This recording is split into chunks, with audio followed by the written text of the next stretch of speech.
Espero que estemos todos con ánimo hoy día para poder mirar la Escritura, para poder mirar a la cruz. Y tal cual como decía el pastor Caleb, hoy día vamos a hablar sobre esto, la cruz y la lectura de la Biblia. La cruz y la lectura de la Biblia. Y la principal motivación que tuvimos al querer compartir sobre esto era el hecho que muchas veces nosotros leemos la Escritura, aprendemos los versículos de memoria, podemos tener un contacto con la Biblia de manera muy directa, en el sentido de poder abrirla, leer sus instrucciones, hacer nuestro mejor esfuerzo por obedecer cada una de las instrucciones que la Biblia da, leer las historias y sentirnos profundamente tocados por esas historias que de una u otra manera nos hablan, pero estar perdiéndonos lo esencial de lo que cada aspecto y cada parte de la Biblia nos quiere transmitir. Y lo que nosotros queremos partir es justamente hablando sobre el hecho de que la cruz es la razón, el motivo central por el cual Dios trae su revelación. Hay una pregunta aquí que está tan chiquitita, porque fue a propósito, esta es para darme un motivo para poder asesinar a Eric después, pero Dios es bueno, me ha dado un motivo más para burlarme de él. Dios es tan bueno conmigo que hasta me da motivos para reírme de Eric todos los días. ¿Por qué necesitamos leer la Biblia, dice ahí, con los lentes del Evangelio de Cristo? Esta es la pregunta. ¿Por qué necesitamos leer la Biblia con los lentes del Evangelio de Cristo? Y esta va a ser la principal pregunta que nosotros vamos a poder hoy día y vamos a tratar hoy día de trabajar. ¿Les parece?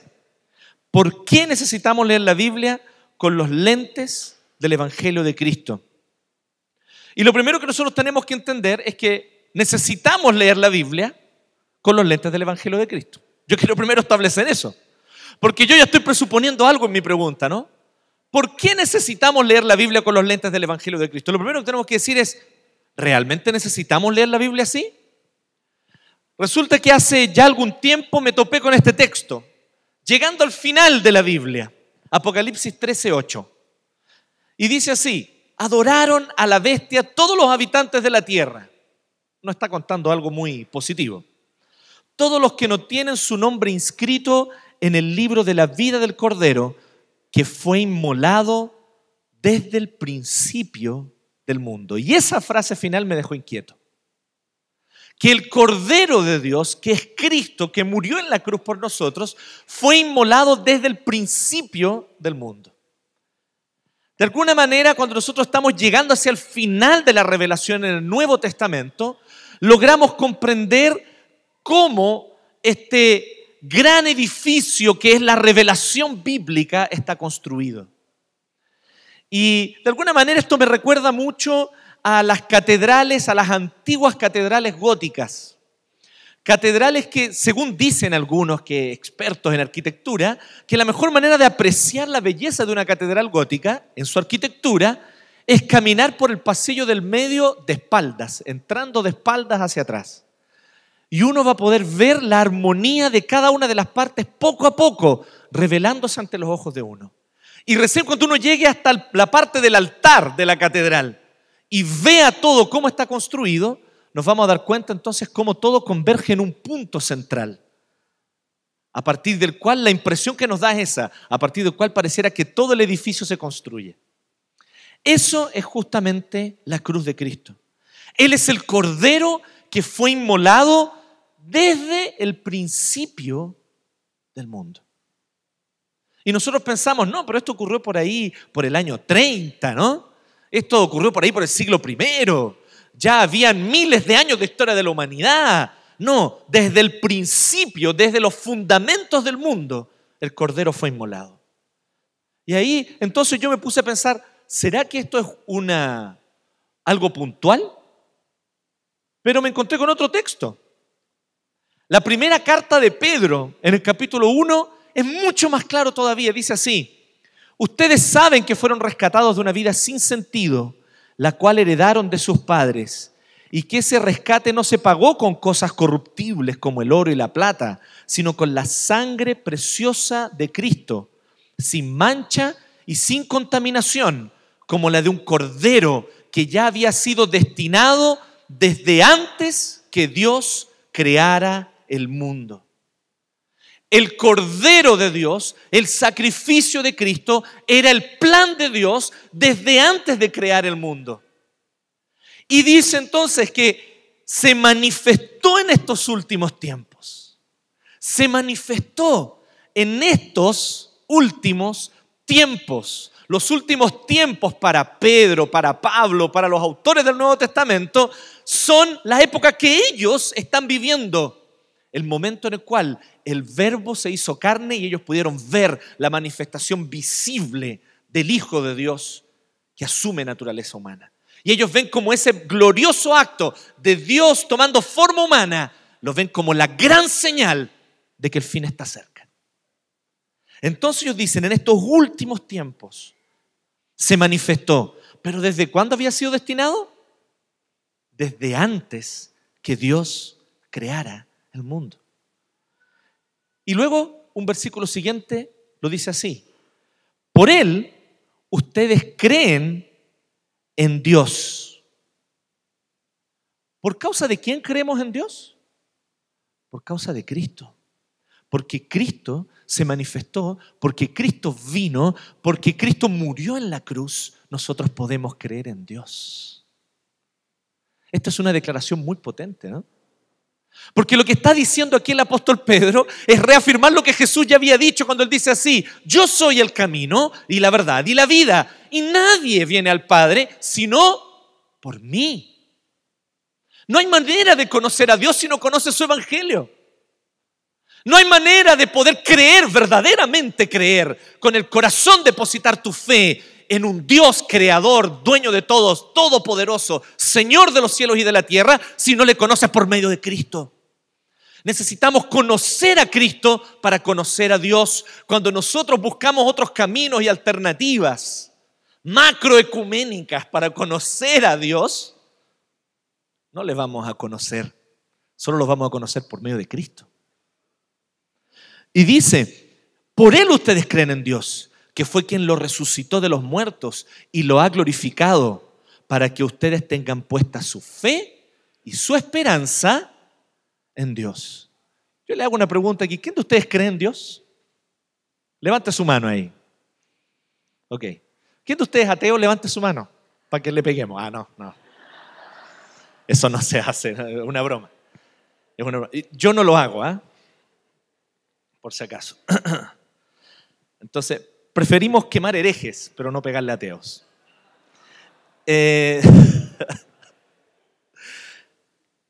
Por Él ustedes creen, dice, para que ustedes tengan puesta su fe y su esperanza en Dios. Nuestra fe y nuestra esperanza está puesta en Dios porque hemos conocido a Cristo. Y yo te hago esa pregunta a ti que levantaste la mano diciendo: sí, yo creo en Dios. Yo creo que hay un creador, dueño de todas las cosas, Señor del universo. Tú crees en eso, ¿no? ¿Sabes por qué tú crees? Si crees de verdad, ¿sabes por qué? Porque el evangelio de Cristo llegó a tu vida. Es por eso que tú crees en Dios. Es por eso es lo que está diciendo Pedro. Qué tremenda declaración. No podemos separar esto. No podemos decir, conozco a Dios como creador y luego complemento eso conociendo que Él también envió a su Hijo para morir en la cruz. No, dice que el verdadero conocimiento y la verdadera fe en Dios solo podrá venir si creo que su Hijo Jesucristo murió en la cruz por mis pecados. No podré tener una relación con Dios si no parto por ahí. Pero dice algo más. El mismo Jesús dice algo. Dice así: ustedes escudriñan las Escrituras, le dice a los maestros de la ley, porque les parece que en ellas tienen la vida eterna y son ellas las que dan testimonio de mí. Para que podamos usar palabras complejas. Yo les comentaba a algunos amigos la vez pasada que tuve el privilegio de estar en la conferencia Volviendo al Evangelio. La verdad es que quise traer una arenga, ¿no? Pero hoy día yo sentí el desafío de traer algunos elementos de alguna clase. Entonces dije, ¿qué tal si nosotros traemos algunas palabras difíciles para que la gente sienta que está en clases y puedan usar los cuadernillos que nos dio acceso directo. Y la palabra es llave hermenéutica. Son dos palabras, ¿no? Hay que saber contar. Llave hermenéutica, dos palabras. Las palabras son llave hermenéutica. ¿Qué es una llave hermenéutica? Es una llave que te permite abrir para entender un texto. Cristo es la llave hermenéutica de toda la Biblia. Cristo es la llave hermenéutica desde el Génesis hasta el Apocalipsis. Cristo es la razón por la cual Dios creó el mundo en 6 días, por la cual Él creó al hombre y a la mujer para que gobernaran la tierra. Cristo es la razón por la cual Dios en su soberanía permitió que los hombres cayeran cometiendo el pecado de comer del primer fruto. Cristo es la razón por la cual los primeros hombres creyeron en Él e invocaron el nombre de Dios. Cristo es la razón por la cual Noé construyó el arca. Cristo es la razón por la que Abraham dejó Ur de los Caldeos. Cristo es la razón por la cual Moisés fue llamado por la zarza ardiente para sacar a un pueblo que estaba esclavo más de 400 años en Egipto. Cristo es la llave hermenéutica. Por eso nosotros jamás vamos a poder entender la Biblia si no miramos con los lentes de Cristo. Porque a ustedes les parece que está la vida eterna, dice. ¿Y qué está hablando aquí? Es Jesús. El mismo Jesús está diciendo esto. Y ellas dan testimonio de mí. No es posible entender el Antiguo Testamento sin Cristo. Por eso a mí me duele un poquito cuando yo veo a algunos demasiado entusiasmados con el judaísmo en los medios evangélicos. Empiezan a usar candelabros y símbolos judaicos y se ponen cositas en la cabeza. Y uno dice, ¿qué está pasando aquí? Porque ¿sabes cuál es el tema? Y no tiene absolutamente nada que ver con un tema racial. Estamos hablando del tema religioso, de la religión judía. La religión judía no tiene la llave hermenéutica. No tiene la llave. No me importa cuánto un rabino sepa de hebreo, que sin duda alguna sabe mucho más que yo. Pero por mucho hebreo que él sepa, él no tiene la llave hermenéutica. Él no va a entender el verdadero significado del Antiguo Testamento mientras no crea que Jesús de Nazaret es el Mesías. Iglesia, despertemos a esta realidad. Sin Cristo no hay comprensión de la Escritura. Sin Jesucristo no hay comprensión de la Biblia. Sin Jesucristo la Biblia es solo un conjunto de documentos históricos antiguos que podrás tener algún entendimiento lingüístico de ellos, pero no podrás desvendar de ella el mensaje de vida. Solo Cristo es la llave hermenéutica. Pero hay más. Y hay un episodio que a mí me encanta. Jesús, después de resucitar, camina con 2 discípulos. Camino a Emaús, una ciudad no tan lejos de Jerusalén, una aldea. Y Jesús va caminando, se aparece con ellos, y los tipos eran discípulos de Jesús y no los reconocen. ¿Quién de ustedes conoce ese texto? ¿Lo leyeron alguna vez? A ver, levanten su mano. Para tener una idea, los que no levantaron su mano están en pecado. Lean Lucas 20, lean la Biblia. Partamos por ahí y lean Lucas 24. Y allí ese texto es maravilloso. Estas 2 personas van caminando, Jesús va conversando con ellos y ellos no se dan cuenta que es Jesús. Ellos no se dan cuenta y van diciendo, oye hombre, pero tú no sabes lo que ocurrió. Jesús fue un varón que Dios levantó, pero resulta que lo traicionaron y fue crucificado, muerto. Nosotros estamos devastados, nosotros lo seguíamos, nosotros creíamos en Él, creíamos en su mensaje y ahora Él está muerto. Y Jesús ahí vivo al lado de ellos. No me diga. ¿Está muerto? Mira, qué cosas, ¿no? ¿Están seguros de eso? Y mientras va caminando Jesús con ellos, dice lo siguiente, que partiendo de Moisés y siguiendo por todos los profetas, comenzó a explicarles todos los pasajes de la Escritura que hacían ¿qué? Que hablaban de Él. Comenzando por Moisés, comenzando por el Pentateuco, empezando por el Génesis, siguiendo por todos los profetas. Los judíos desde antiguo separan el Antiguo Testamento en 3 partes. La Torá, que es el Pentateuco, los libros de Moisés. Los Navim, que son todos los libros proféticos. Y los Ketuvim, que son todos los escritos, de los cuales el principal son los Salmos. Y aquí dice que pasando por Moisés, la Torá, siguiendo por los profetas, los Nabim, comenzó a explicarle todos los pasajes de las escrituras o de los escritos de los Ketuvim que hablaban de él. O sea, todo el Antiguo Testamento hablaba de Cristo y Cristo se los empieza a mostrar ahí. Pero ¿sabes lo que más me encanta? Es cuando termina esto. Ellos le dicen, oye, ya está tarde, pasa a nuestra casa, come con nosotros. Bueno, dice Jesús. Ellos todavía no se dan cuenta que es Jesús. Y entonces cuando ellos van a servirse y van a sentarse a comer, Jesús parte el pan y ahí los tipos como que, parece que vimos esto antes. Déjà vu, una falla en la Matrix. ¿Qué pasa aquí? No era una falla en la Matrix. Cristo les estaba diciendo, soy yo mismo. Y entonces cuando se dan cuenta, Él desaparece de delante de ellos. Y entonces ellos quedan inquietos y dicen lo siguiente. Se decían el uno al otro, ¿acaso no ardía nuestro corazón mientras nos hablaba en el camino y nos explicaba las Escrituras? ¿Acaso no ardía nuestro corazón? Querido amigo, querido hermano, nosotros estamos aquí para hablar de este gran tema, la cruz. Y yo te tengo que decir esto. El Evangelio de Cristo, la cruz de Cristo, es el lente mediante el cual vamos no solo a comprender la Biblia, sino que cuando leemos la Biblia con ese lente, nuestro corazón arde. Nuestro corazón arde. Y yo quiero preguntarte si cuando tú lees tu Biblia, tu corazón arde. ¿O estás sediento de nuevas revelaciones? De que hermanitos como instrumentos se levanten, porque ya la Biblia ya pasó, eso ya es antiguo, no hay que volver a eso, hay que tener nuevas palabras, porque ya la Biblia ya era ya. Si tú piensas o sientes que la Escritura ya no es suficiente y necesitas dar nuevos pasos para nuevas revelaciones y para nuevas cosas mejores que eso, entonces te tengo una mala noticia, estás perdido, hermano, estás mal, vas caminando en una dirección muy, muy equivocada. Y probablemente eso comienza con la manera como lees la Biblia. Tal vez solo la lees como un conjunto de historias. Tal vez solo la lees como un conjunto de instrucciones que tú por tu propio esfuerzo tienes que dar lo mejor para obedecer y así Dios te bendecirá. Es un problema cuando leemos la Biblia así.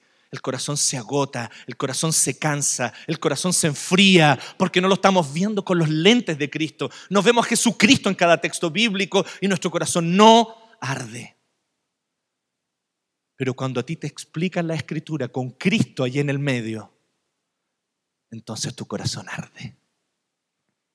¿No ardía nuestro corazón? ¿Acaso no ardía nuestro corazón? Ellos sentían que algo estaba pasando en ese momento. Por eso, amigos, necesitamos leer la Biblia con los lentes del Evangelio de Cristo. Déjame decirte solamente algunas breves cosas de por qué necesitamos leer la Biblia con los lentes del Evangelio de Cristo. Creo que ya quedó establecido, ¿no? Necesitamos leer la Biblia con los lentes del Evangelio. ¿Por qué necesitamos leer la Biblia con los lentes del Evangelio? Porque la cruz es el punto cumbre de la autorrevelación de Dios. Este es el primer motivo. Mira lo que dice Efesios 1, del 9 al 10. Dice que Él, o sea, Dios, nos hizo conocer el misterio de su voluntad. La palabra misterio es maravillosa para el apóstol Pablo. La palabra misterio tiene un significado bien simple y muchos se van en grandes voladas de misterio, lo que significaba misterio en el siglo I. No, lo importante es que lo que significa misterio para Pablo. Y para Pablo, misterio significa algo que estuvo oculto mucho tiempo y que ahora Dios quiere darlo a conocer. No es en el sentido de un conocimiento oculto que solo los iniciados pueden entender. No es eso el sentido de misterio para Pablo. Misterio es algo que Dios mantuvo oculto muchos siglos y ahora Dios está revelando por medio de la predicación del Evangelio para que todos puedan conocerlo. Y este es el misterio de su voluntad conforme al buen propósito que de antemano, volvemos al tema, antes de la creación del mundo, desde el inicio del mundo, de antemano, estableció en Cristo, para llevarlo a cabo cuando se cumpliera el tiempo. O sea, Dios planificó esto desde el inicio, pero estaba esperando el momento para llevarlo a cabo. Y cuando llegó el momento preciso, lo llevó a cabo. ¿Y qué es lo que era esto? Y ahí está la frase final. Reunir en Cristo todas las cosas. Reunir en Cristo todas las cosas. Tanto las del cielo como las de la tierra. Que Cristo sea el centro de todo. Que podamos mirar, ver y entender la realidad con Cristo como centro, que podamos leer la Escritura y entender que Cristo es el centro. ¿Y cómo Dios lo hizo? Por medio de la cruz. Si tú ves los evangelios, tú te vas a fijar en algo súper interesante que Jesús está siempre diciendo. Cuando se acerca a la cruz, cuando se acerca el momento en el cual Él va a ser traicionado, que tiene que ir a Jerusalén, y Él sabe que lo van a entregar, lo van a escupir, lo van a torturar y lo van a crucificar, Él le empieza a decir a sus discípulos esto. ¿Se han fijado en eso? Él le empieza como a advertir: hey, vamos yendo a Jerusalén, allá me van a agarrar, allá me van a torturar, me van a matar. Y los discípulos como que les cuesta entender eso, ¿no? Les cuesta entender. Dicen: no, Jesús, qué pesimista, no. En una de esas nos va súper bien, tal vez nos reciben cantando Sana. Y si así, Jerusalén es tuya. Y lo recibieron cantando Sana, pero no fue lo que ellos pensaban. Era otro el plan de Dios. Y Cristo sabía, pero Cristo empieza siempre a decir así: ha llegado mi hora. ¿Han escuchado esa expresión de Cristo? Ya ha llegado mi hora se acerca, ya se acerca mi momento. ¿Qué es lo que Él quiere decir con esto? La expresión que Jesús usa, Él quiere decir: llega el momento cumbre de todo lo que hice hasta ahora. Más importante que sanar enfermos, más importante que resucitar muertos, más importante que todas las predicaciones, que todas las enseñanzas, más importante que todas las veces que confronté a los fariseos. Ahora viene lo más importante, ahora llega mi hora. Este es el punto cúlmine de mi ministerio. ¿Y cuál es? Morir humillado, desangrándose sobre una fea, astillosa y sucia cruz. Porque sobre esa cruz Él estaba cumpliendo su misión. Era el punto cumbre. ¿Y qué es lo que la cruz te anuncia, querido amigo? ¿Qué es lo que la cruz te anuncia, hermano? La cruz te anuncia por lo menos 3 cosas de manera sublime que en ningún otro lugar las vas a encontrar de manera tan claras y tan gritantes. Lo primero que la cruz te dice es que Dios es justo. Dios no tolera el pecado. Dios debe castigar el pecado.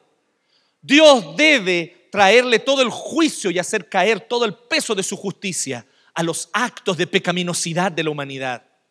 Y lo que Cristo hace fue cargar nuestros pecados.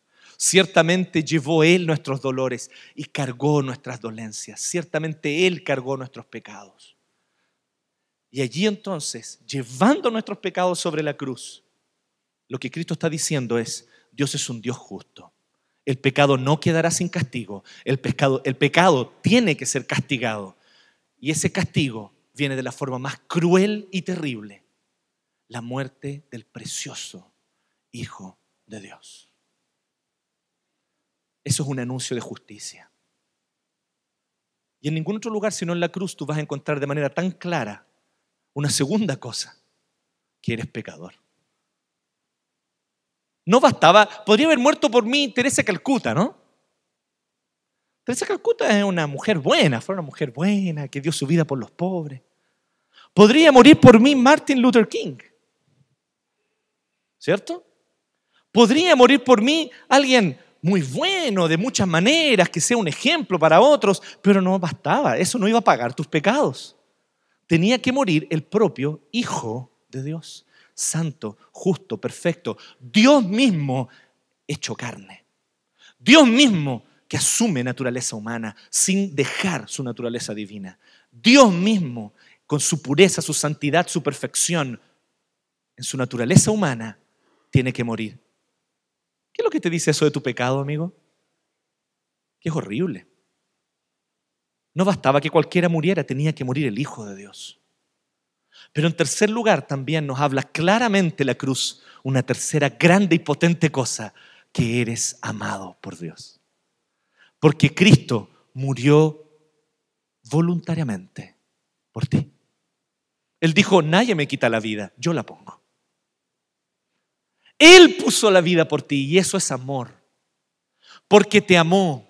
La Biblia dice que Él vio el gozo que le fue puesto delante. Él estuvo dispuesto por esa causa a sufrir. ¿Cuál es el gozo? Verte a ti redimido.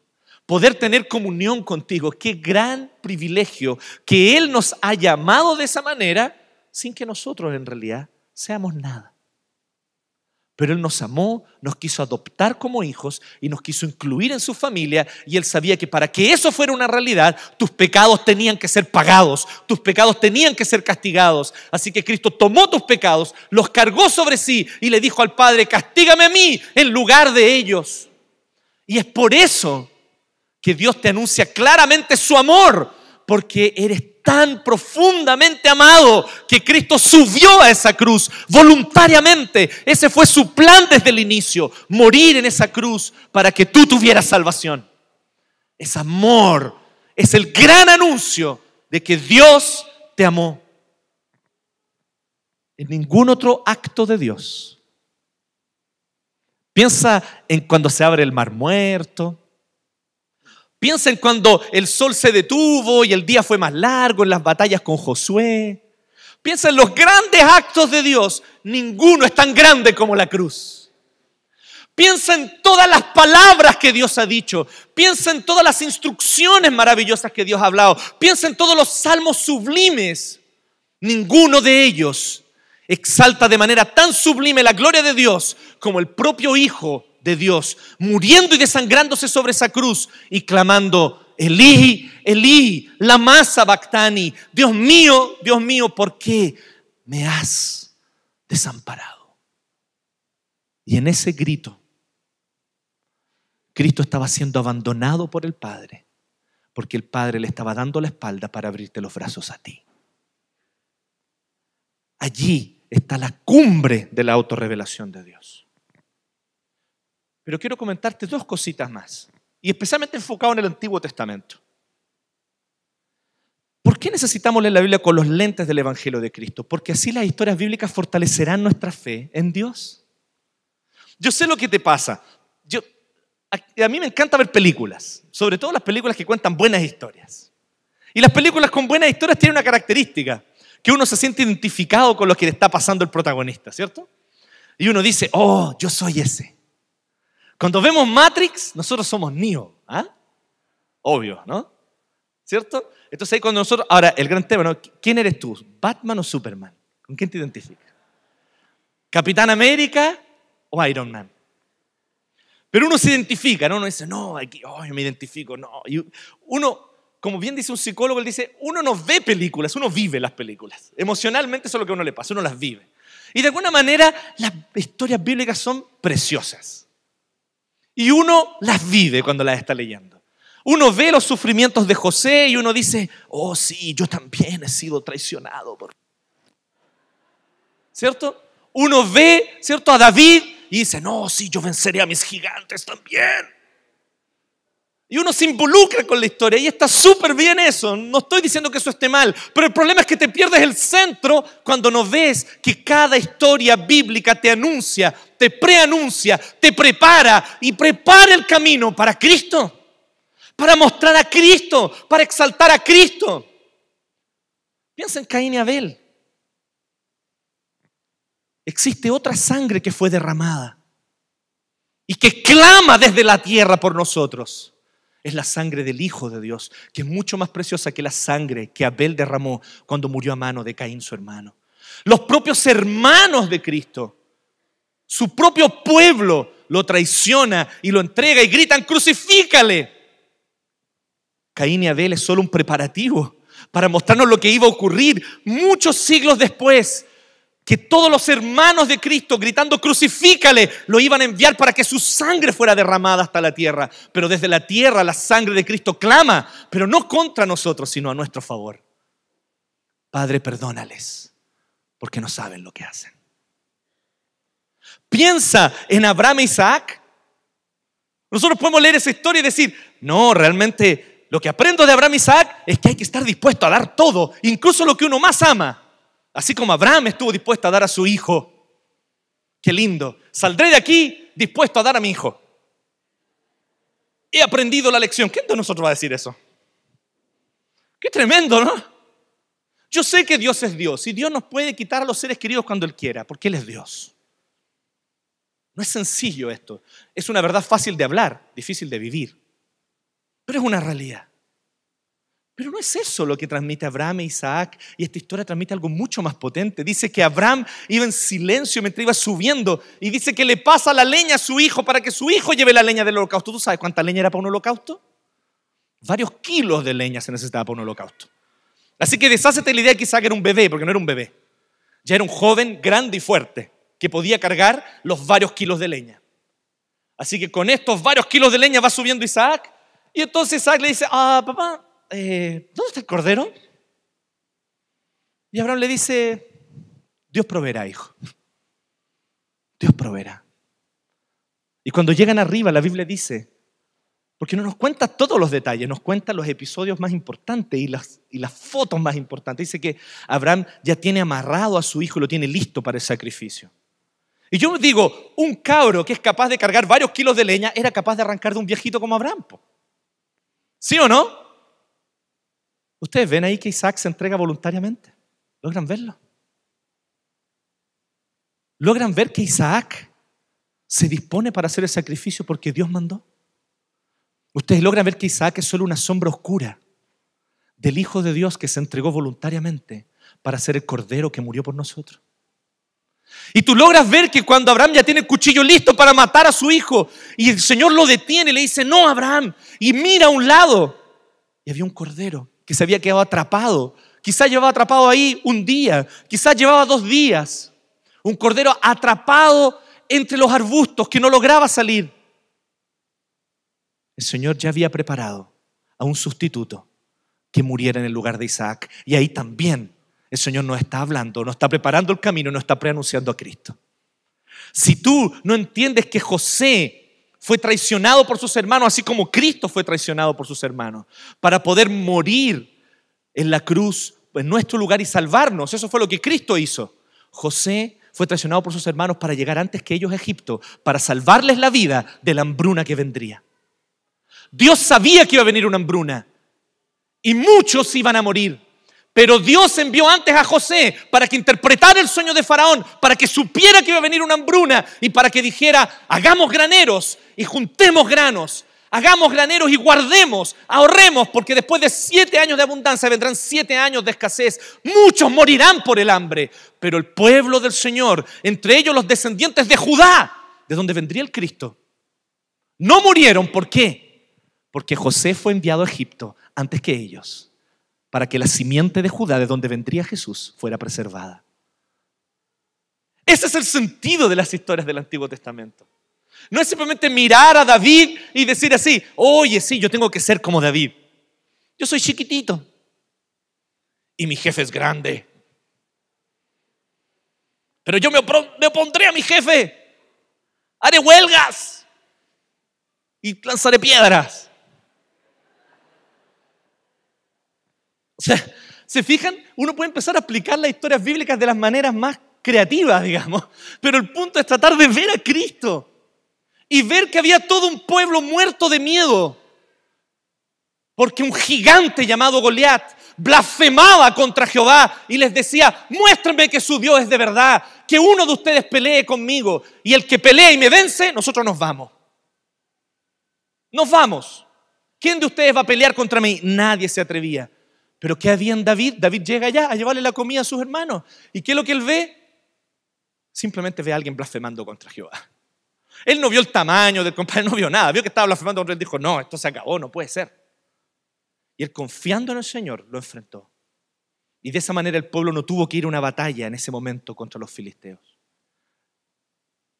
Eso es lo que Cristo hizo por nosotros. Él fue adelante en la batalla nuestra. Él peleó para que nosotros no peleáramos y Él venció para que nosotros tuviéramos victoria. Pero la victoria fue de Él. Él fue a la cruz, Él enfrentó la oscuridad, Él enfrentó el dolor, Él enfrentó la soledad. A Él el Padre lo abandonó. Y yo te tengo que decir algo. Esta frase no es mía, la dijo un antiguo puritano. En el cielo tú vas a encontrar a mucha gente que vivió distintas experiencias en la tierra. Mucha gente. Algunos sufrieron hambre, otros perdieron seres queridos, otros fueron abandonados por sus amigos. Muchas experiencias y todos ellos van a estar allá en el cielo diciendo, en todo eso el Señor estuvo conmigo. Pero tú no vas a escuchar una sola alma en el cielo que vaya a decir esto: Dios me abandonó. Porque a ninguno de sus hijos adoptados por gracia Dios los abandona. ¿Sabes por qué? Porque abandonó a Cristo para no tener que abandonarte a ti. Lo abandonó en la cruz para que tú jamás seas abandonado por Él. Él fue a la batalla. Él enfrentó la oscuridad. Él enfrentó el dolor. Él enfrentó el juicio. Y Él venció la muerte en tu lugar. Para que tú no tengas que vivir la segunda muerte. Para que tú no tengas que vivir la condenación. Entonces, si vemos las historias así, las historias bíblicas fortalecerán nuestra fe en Dios. Finalmente, porque así los mandamientos, las instrucciones de la Biblia van a aumentar nuestro amor al Señor. Y esto es importante, ¿no? ¿Cuántas veces nosotros vemos los mandamientos y algunos dicen así: oye, ya viene un mandamiento, oh, qué lata, no me la puedo, yo no soy capaz? Para muchos leen los mandamientos y es como: oh, no, otro mandamiento más, paren con instrucciones, no, si yo no soy capaz. Pero otros de ustedes piensan así: viene un mandamiento, bien, bacán, yo me la puedo. Yo puedo cumplir los mandamientos porque soy muy disciplinado, porque soy alguien de carácter fuerte. Sea como sea, eso te aparta de Cristo. Ya sea en la autoconmiseración, no puedo obedecer, o ya sea en el orgullo y la arrogancia, yo puedo obedecer por mí mismo. ¿Se fijan? Ambas actitudes están lejos de Cristo. Pero cuando tú ves los mandamientos a la luz de Cristo, tú vas a ver que los mandamientos aumentarán nuestro amor al Señor. De hecho, Cristo es el fin de la ley, dice el apóstol Pablo. Cristo es el propósito por el cual la ley vino a ser revelada. Es la meta de la ley, para que todo el que cree reciba la justicia. Por eso que hay un salmista que en el Antiguo Testamento dice así: oh, cuánto amo yo tu ley. Y uno dice: ¿cómo es posible que amen la ley? Si es muy difícil, yo no la puedo obedecer. La leo y digo: lo he intentado todas estas veces y fracaso. ¿Cómo puede amar la ley? Sí, amar la ley. ¿Sabes por qué? Porque cuando la ves a la luz de la gracia y la misericordia de Dios, entonces comprendes bien la ley. Y para eso hay que comprenderla correctamente. Cuando entendemos los mandamientos bajo la luz de la cruz, entendemos los mandamientos por fin. Porque lo primero que tú vas a entender es que los mandamientos son maravillosos, son preciosos, son un gran tesoro porque nos revelan el carácter de Dios. Dios nunca te manda algo que no sea porque eso es de alguna manera un reflejo de su carácter. Cuando Dios te dice: no tendrás dioses ajenos delante de mí, es por una sencilla razón. Dios es uno, Él es el único y solo Él debe ser adorado. Cuando Dios te dice: no cometas adulterio, la razón de eso es porque Él es un Dios fiel, que no te abandona, que no te deja y que no te traiciona. Y por eso Él dice: no cometas adulterio tú. Dios siempre está mostrando su carácter en sus mandamientos. Pero luego, los mandamientos desnudan la miseria de tu pecado. Porque no es simplemente intentando con más fuerza que logras cumplirlos, ¿no? No es simplemente: oye, pero levántate más temprano y los cumplirás. No, me levanto más temprano para pecar más nomás. Tengo más horas para pecar. Esa es la realidad. Entonces empiezo a ver que los mandamientos me están mostrando la miseria de mi pecado todo el tiempo. Que cuando yo digo así: no cometerás adulterio, digo: ah, sí, claro, no, yo nunca me he acostado con ninguna mujer que no sea mi señora. Y Jesús dice así: pero cualquiera que mira a una mujer codiciándola, ya adulteró con ella en su corazón. Chuta. ¿Quién se salvó ahí? Por lo tanto, nosotros necesitamos ver los mandamientos desde esta manera. Y nos llevan a los pies de Cristo. Nos enseñan a depender, por lo tanto, de su gracia. Y esto Cristo lo dice explícitamente. Dice que la ley es nuestra nana, nuestro ayo, nuestra nana que nos lleva hacia Cristo. Qué maravilloso eso. Eso es lo que hace la ley. Humilla y nos lleva a los pies de Cristo. Y entonces nos encontramos con el verdadero sentido de la ley. ¿Sabes cuál es?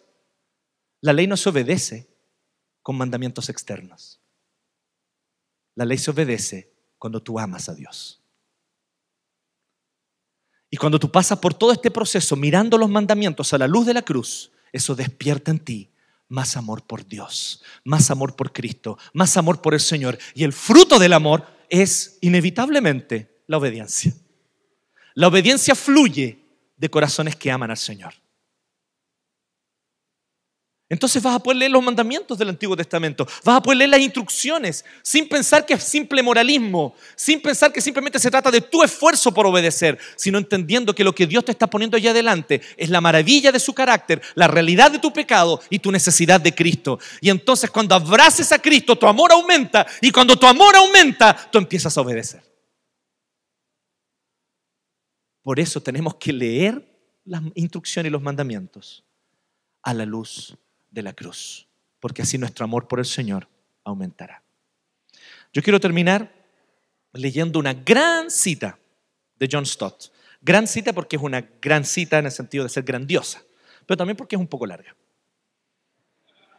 Y dice así, John Stott, en un libro que se llama La Cruz de Cristo. Y yo quiero que prestes atención a lo que él dice. Él dice así: yo mismo no podría creer en Dios si no fuera por la cruz. El único Dios en el cual creo, dice John Stott, es aquel que Nietzsche ridiculizó cuando lo llamó el Dios en la cruz. En el mundo real del dolor, ¿cómo podría alguien adorar a un Dios que fuese inmune al dolor?